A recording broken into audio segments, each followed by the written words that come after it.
Doctor, এই যে খাবার গিলতে অস্বস্তি কিংবা কষ্ট, এই সমস্যাটির সাথে গ্যাস্ট্রোইন্টেস্টিনাল রিফ্লাক্স ডিজিজের বিশেষ কোনো সম্পর্ক রয়েছে কি? অবশ্যই খাবার গিলতে সমস্যা হওয়ার সাথে গ্যাস্ট্রোইসোফেজাল রিফ্লেক্সের সমস্যা তো থাকবেই।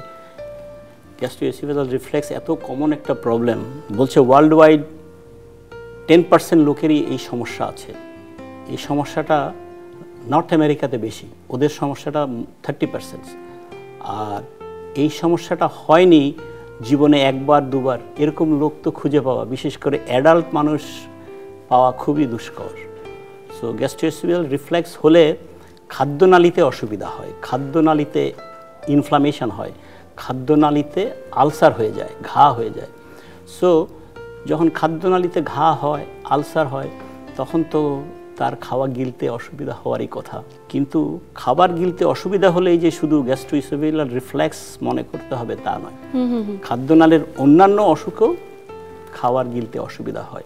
বিশেষ করে বয়স্ক লোকের যখন খাবার গিলতে অসুবিধা হয়, তখন আমাদের চিন্তা করতে হয় খাদ্যনালীর কোনো ক্যান্সার হলো কিনা, খাদ্যনালী সংক্রান্ত কোনো অসুবিধা হলো কিনা।